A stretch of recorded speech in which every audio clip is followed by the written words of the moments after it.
네, 2021년 3월 5일 이정훈입니다. 오늘의 주제도 역시 윤석열입니다. 아침에 신문을 보니까 모든 신문이 윤석열 사태에 대해서 보도를 했는데 제 느낌으로는 큰 뉴스가 아닌 걸로 다뤄지는구나. 그리고 지금 윤석열을 심각하게 다룰 수도 없죠. 어느 한편을 든다는 오해를 받을 수 있기 때문에. 그래서 윤석열 사태 사건은 파묻혀 갈 겁니다. 오늘의 제목은 윤석열 희롱하고 조롱하는 여권. 윤석열은 조리돌림과 돌림방 극복할 수 있나? 입니다. 정치는요, 굉장히 큽니다. 범위가 굉장히 검찰, 군, 공학, 그거랑 비교도 안 됩니다. 법학 비교도 안 됩니다. 정치는 너무 커서 거기에는 눈물도 있고 사랑도 있고 문학도 있고요. 음식도 있고 너무 풉니다. 근데 그걸 어떻게 한마디로 다 줄이겠습니까? 근데 정치를 하려면 상당히 중요한 요소가 양심을 유지하는 거하고 감각과 두려움을 느끼지 말아야 됩니다. 감각이 중요한데 감각을 느낄 때 두려움을 토대로 한 감각, 성급함, 초조함을 토대로 한 감각으로 판단하게 되면 실패합니다. 아주 무념무상한 단계. 그게 뭐라고 할까요? 저는 그 전에 양학선 씨인가요? 그 체조 선수 딱 양학선 턴할 때 보게 되면 잘못 떨어지면 사람 가는 거거든요. 근데 무념으로 쭉 나르면은 그 감각으로 탁 착지할 수 있습니다. 복잡한 턴을 허리 비트기를 하면서도. 축구 선수들도 축구를 아주 현란하게 아트사크 할 때 보게 되면 무념 단계가 보이던데 그렇게 해야 됩니다. 그리고 그런 무념 단계에 갔을 때 그걸 행동으로 옮겨야 돼요. 이런 것에서 탁월했던 대중 정치인이 저는 YS였다고 봅니다. YS. DJ보다는 YS가 이게 더 감각이 좋았죠. 이런 거를 가진 사람들이 해야 되는데 윤석열 씨는 이번에 사퇴한 걸 보게 되면은 스트레스를 못 이겼다. 초조했다. 그리고 뭔가 두려움에 빠지지 않았나. 그런 감각으로 했기 때문에 그의 선택은 실패할 수 있다라는 게 저희 관점이었습니다. 일단은 지금 여권에서 그를 희롱하고 조롱하고 있는 걸 살펴보겠습니다. 이거를 윤석열 씨가 어떻게 극복해낼 수 있느냐를 보게 되면 그의 정치적 그릇, 능력을 일부를 볼 수 있겠죠. 윤석열 씨를 대통령 후보라고 많이 거론했으니까 한번 살펴보는 거는 의미가 있을 것 같습니다. 자, 여권은 지금 신나게 윤석열 때리게 나섰습니다. 이낙연 대표. 지금은 중수청 설치에 대해 결론을 내지 않고 의견을 수렴하는 과정이었다. 말이 확 바뀌었죠. 정치는 이런 겁니다.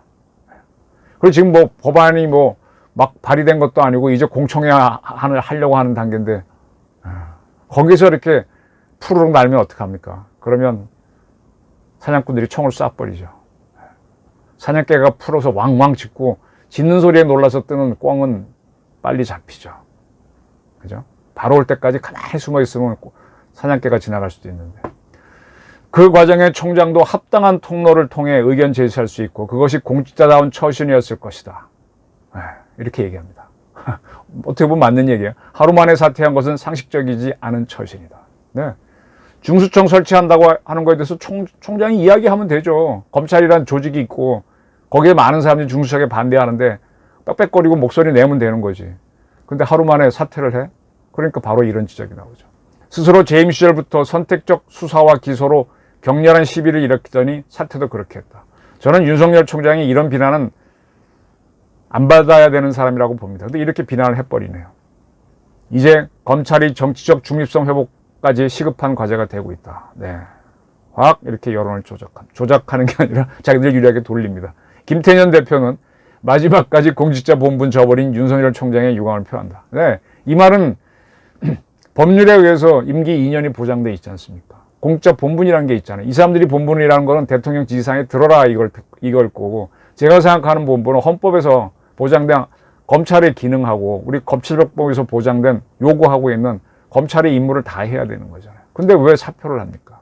그걸 하기 위해서 임기를 보장해주고 그러는 건데 중수청을 아직 만들어진 것도 아니고 논의하고 있는데 그걸 막기 위해서 그게 맞는 게 검찰총장의 모든 임무입니까? 검찰개혁에 대한 편견과 저항으로 점철된 행보는 마지막까지 정치검사의 전형을 보여줬다.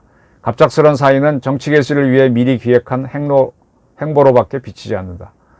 법치는 명분에 불구하고 일부 정치 검사들이 기득권과 입지를 지키기 위해 검찰 조직을 이용해왔다. 네, 아주 비난하고 있습니다.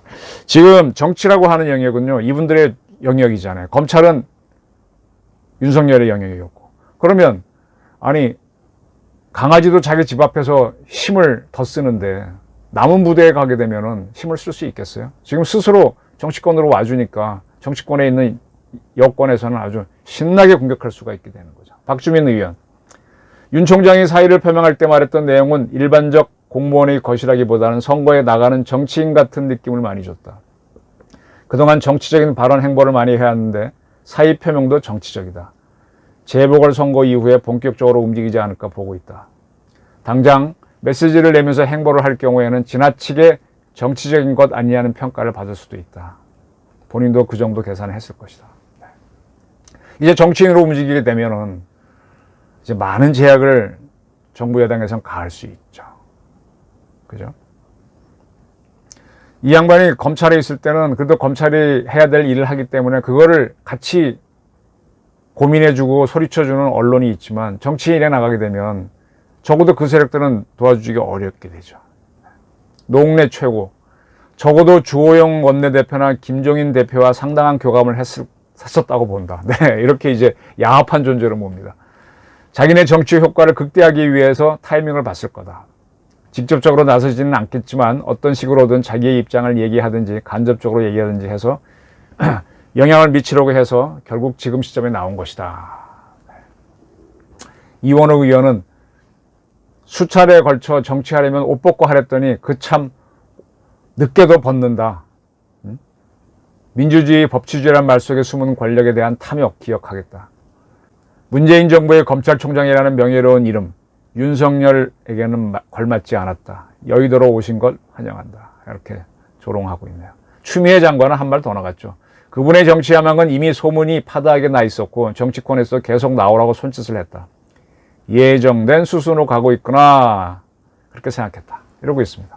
네. 거듭해서 말씀드리지만은 윤 총장이 힘을 쓸 수 있는 거는 강아지도 자기 집 앞에서 힘을 쓰는 거니까. 검찰에서, 또 검찰은 헌법기구고요.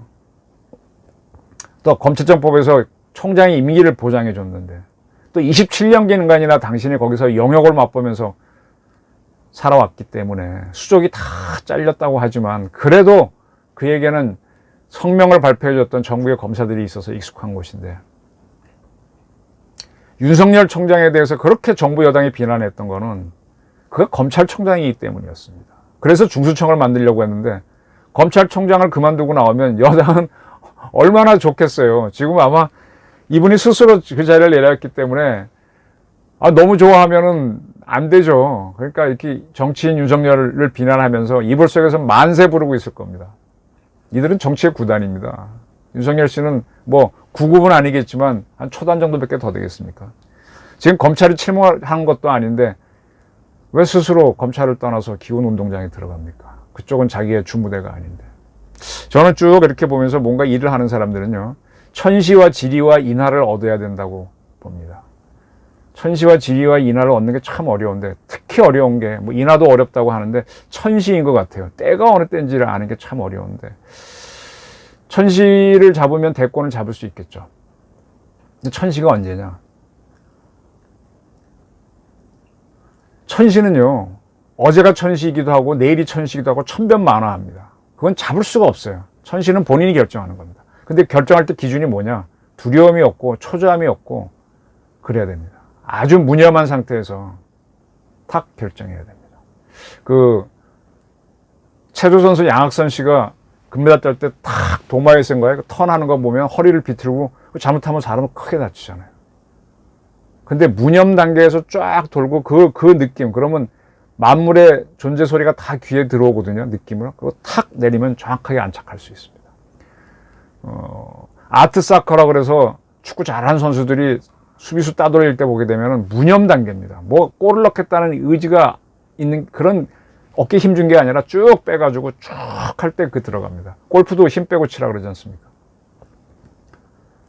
지금 헌법이 부여된 임무를 다하지 않고 물러선 윤 총장은 그 마음속에는 초조함과 정권이 뭐 온갖 압력을 다 가하니까 두려움도 있었겠죠. 이미 뭐 당할 만큼 당했으니까 두려움이 커지죠. 두려움이 많으면 결국은 쫓겨가거든요. 거대한 힘 있는 사자도요, 하이에나 떼가 달려와서 계속 따라다니면서 뭐 하면은, 처음에는 용기 있게 싸우지만 몇 번 하다 보면은, 아이고 하고 이제 도망갑니다. 결국 두려움이 사자를 물러나게 하는 거죠. 거기에서 무리 공격을 패하는 사자가 나오는 겁니다. 저는 자칫하면 법조인이기 때문에 법조인이 보는 시각은요, 정치인보다 좁다고 봅니다. 그리고 이분은 공직자를 했기 때문에 공직의 범위 내에서 세상을 보는 게 익숙할 겁니다. 그래서 지금까지 보게 되면은 수사에서도 그런 게 특징이 좀 보였었죠. 자칫하면은 지난번에 나왔던 황교안 총리처럼 될 수가 있죠. 법조인 출신. 그렇게 되지 않으려면은 정상배가 접근해 오는 것도 막아야 되겠지만 법조인들이 주변에 포진하는 것도 조심해야 될 겁니다. 그분들은 법의 태도니 안에서 판단하고 결정하기 때문에 보는 게 한계가 있을 거란 얘기입니다. 한 비자가 비리법거천이라는 얘기를 했었죠. 법보다 큰 게 권력, 정치다. 그리고 그 위에는 천하가 있다고 그랬습니다. 권력인 정치는 법보다 훨씬 크고 셉니다. 그거는 동물적 감각, 무념 단계에서 판단해야 되는 겁니다. 그리고 결정해야 되는 거거든요. 촛불 시위가 일어났을 때 박근혜 대통령은 단호히 행동하지 못했습니다. 그냥 당했죠. 윤석열 씨는 징계는 이겨냈지만 상당히 시간을 끈 후에 법으로 극복을 했습니다. 이렇게 된 거는 공무원인 사람들은 조직 문화에 너무 익숙해서 상명하복에 감히 저항하지 못합니다. 근데 이번에 윤 총장이 나가면서 민주주의를 지키겠다라고 했습니다. 민주주의 지키려면은 상명하복에 익숙한 공무원 마인드로는 안 됩니다. 법에 의해서 어떻게 한다, 법 치만 하겠다는 그런 판단 갖고는 안 됩니다.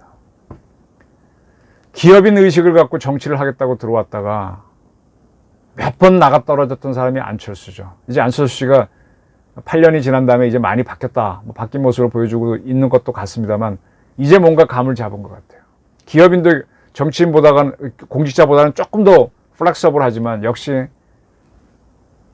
법의 테두리 안에서 기업 활동하기 때문에 한계가 있습니다. 이 권력을 잡고 정치를 하는 거는 YS가 탁월하죠. DJ도 대단했고요. 그리고 12.12 이후에 그 다음에 전두환 대단했고, 박정희 대단했고, 그런 어떤 법을 넘어서는 초법적인 발상도 할 수 있어야 됩니다. 자, 윤석열의 정치가 주목되지만은 정치에는 군도 있고요. 제가 좋아하는 경제, 또 제가 늘 관심 있게 보는 외교 안보, 그 다음에 또 선거까지. 이걸 다 아우르는 겁니다. 그럼 범야권 통합은 또 어떻게 할 겁니까? 김종인도 있고, 김종인 위원장도 있고, 홍준표도 있고, 또 오세훈도 있고, 안철수도 있고. 아마 돈도 많이 들 겁니다.